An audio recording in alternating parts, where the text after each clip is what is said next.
Саламатсыздарма, студенттер? Бүгін металлургиялық үрдістің физика-химиясы пәні бойынша 4-ші дәрісті талқылаймыз. Дәріс тақырыбы сипаттамалық функциялар. Мақсаты білім алушыларға сипаттамалық функциялардың негізгі қасиеттерін қарастыру. Химиялық реакцияның талдау. Сипаттамалық функциялардың негізгі қасиеттері жоспары бойынша химиялық реакцияны талдау жоспары, ішкі энергия, энтальпия, гипс энергиясы, гельмгольц энергиясы, химиялық потенциал. Кілт сөздері ішкі энергия, энтальпия, гипс, гельмгольц энергиялары және тағы да басқалары. Сипаттамалық функциялардың негізгі қасиеттері кез келген термодинамикалық жүйені толық талдау үшін келесіні білу қажет: күй параметрларын және олардың арасындағы байланыс. Күй параметрлеріне қысым, көлем, температура, моль саны жатады. Олар дифференциалды формулада нөлге тең.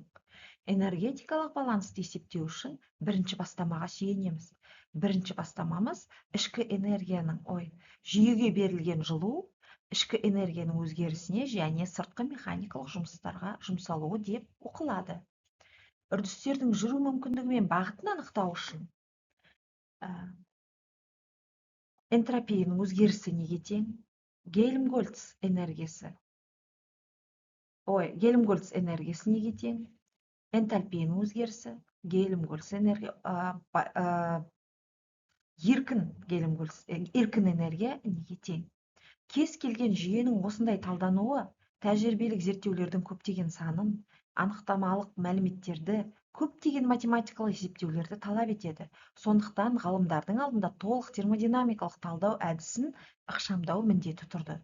Бұл мәселені сипаттамалық функциялар түсінігі енгізу арқылы шешілді. Сипаттамалық функциялар деп табиғи параметрлермен берілген және жүйені толығымен сипаттайтын термодинамикалық функцияларды айтады.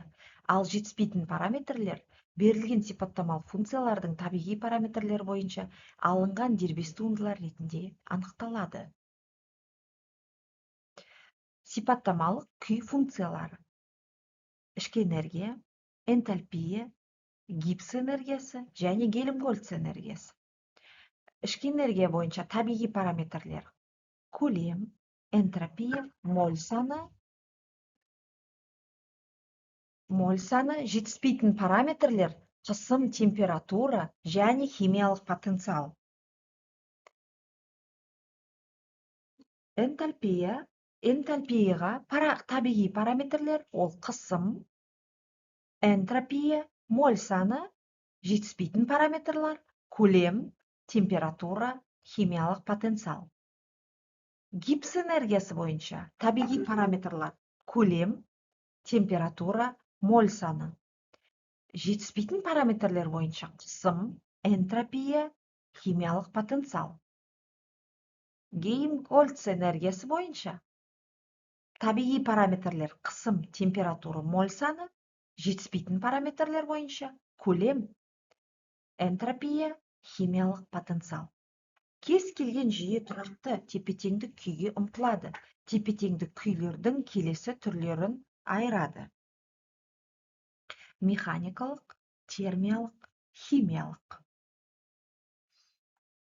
Енді жаңағы айтып отырған көрсеткіштердің дифференциалды түрлерін қарасақ, міне жаңағы табиғи формадағы ДУ бөлінген ДВ бұл тұрақты энтропия мен моль саны болған кезде қысымның кері байланысына береді. Сол сияқты аналогично деп айтамыз, орыс тілінде айтқанда, көлемге беріледі. Және гипс энергиясын қолданғанда қысымға, гельмгольц энергиясын қолданғанда көлемге. Гипс энергиясы. Енді қараңыз дальше. Температураға келгенде тұрақты көлем мен моль саны және тұрақты қысым мен моль саны болғанда температураға тең. Тұрақты көлем мен моль саны энтропияның кері байланысына келеді. Қысым менен моль саны тұрақты болып, гельмгольц энергиясының температураға бөлінгендегі энтропияның кері байланысына береді. Химиялық потенциалдар: қысым мен энтропия тұрақты болғанда, көлем мен энтропия. Бұл жерде екіншіде қысым мен энтропия. Өйткені энтальпияның моль санына бөлінуі.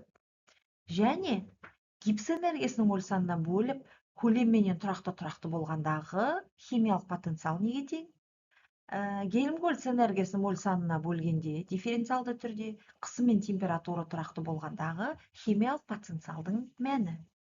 Шамалардың тәжірибелік анықталуы ішкі энергияның өзгерісінің нен шығатын энергия көлем тұрақты кезде және энтальпияның өзгерісінің көлемі қысым тұрақты болған кезде Гесс заңы бойынша. Енді еркін энергиясы Гельмгольц және пайдалы жұмыс. Еркін гипс, міне Гельмгольц энергиясы. Еркін энергияның физикалық мағыналары. Химиялық реакцияларды талдау жоспары. Физикалық мағыналарды атасақ, ішкі энергия, энтальпия, гипс энергиясы еркін және Гельмгольц еркін энергиясы. Гельмгольц энергиясы изохора-изотермиялық жағдайларда шығарып алынып, жұмысқа айналдыруға болатын ішкі энергияның бөлігі. Гипс энергиясы изобара-изотермиялық жағдайларда шығарып алып, жұмысқа айналдыруға болатын энтальпияның бір бөлігі. Сипаттамалық функциялардың табиғи параметрлерін атау, жетіспейтін айнымалы шаманы сәйкес тепе-теңдік күй мен табиғи параметрлер арқылы анықтау. Сипаттамалық функциялардың өзгерісін тәжірибе арқылы анықтау. Гесс заңы немесе физикалық мағыналар бойынша. Үрдістің мүмкіндігі мен бағытын анықтау. Егер ішкі энергияның өзгерісі, ішкі энергияның, энтальпияның, гипс энергиясының, Гельмгольц энергиясының барлығының өзгерісі нөлге тең болған жағдайда, онда жүйе тепе-теңдік күйде болады. Егер ішкі энергияның, энтальпияның, гипс энергиясы, Гельмгольц энергиясы нөлден төмен болған жағдайда, бұлардың өзгерісі осы 4. Онда үрдіс таңдалған бағытта өздігінен жүретін болады. Егер ішкі энергияның, энтальпияның, гипс энергияның және Гельмгольц энергиясының өзгерісі, осы 4-еуінің өзгерісі нөлден көп болса, онда үрдіс кері бағытта өздігінен жүретін болады. Химиялық потенциал. Химиялық потенциал деп жүйе энергиясының жалпы қорына әрбір компоненттің бір молі қосатын энергияның үйлесін айтады.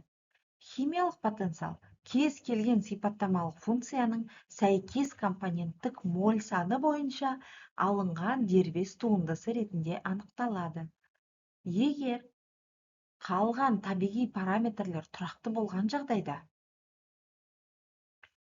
химиялық потенциал дифференциалды түрде ішкі энергияның өзгерісі моль санының өзгерісіне бөлінгенде және бұл жағдайда қысым тұрақты, энтропия тұрақты, моль саны тұрақты, бұл тең. Энтальпияның өзгерісі бөлінген моль санына, бұл жағдайда қысым тұрақты, энтропия тұрақты, қысым тұрақты, энтропия тұрақты және моль саны тұрақты. Бұлардың барлығы иге тең емес. Келесі, гипс энергиясының өзгерісі бөлінген моль санының өзгерісіне, бұл кезде көлем, температура, моль саны иге тең емес, бірақ тұрақты. Келесі, Гельмгольц энергиясы моль санына бөлінеді, екеуінің өзгерісі. Бұл жерде қысым тұрақты, температура тұрақты, моль саны. Бұлардың бәрі де иге тең емес.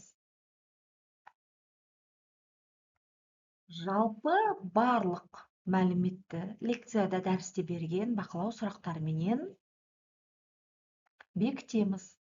Мысалы, сипаттамалық функция дегеніміз не? Табиғи параметрлер дегеніміз не? Ішкі энергияның табиғи параметрлері қандай? Энтальпияның табиғи параметрлері қандай? Гипс энергиясы нені сипаттайды? Гельмгольц энергиясы нені сипаттайды? Қандай жағдайда жүйе тепе-теңдік күйде болады? Егер Гелий көлц энергиясы нөлдөн көп аз болса, үрдіс қалай жүреді? Көп болса, үрдіс қалай жүреді? Химиялық потенциал дегеніміз не? Гесс заңы нені анықтауға қолданылады деген мысалдағы сұрақтар арқылы бекітеміз. Қосымша мәліметтерді әдебиеттер тізімінен аламыз. Назар аударып тыңдағандарыңызға рахмет, сау болыңыздар.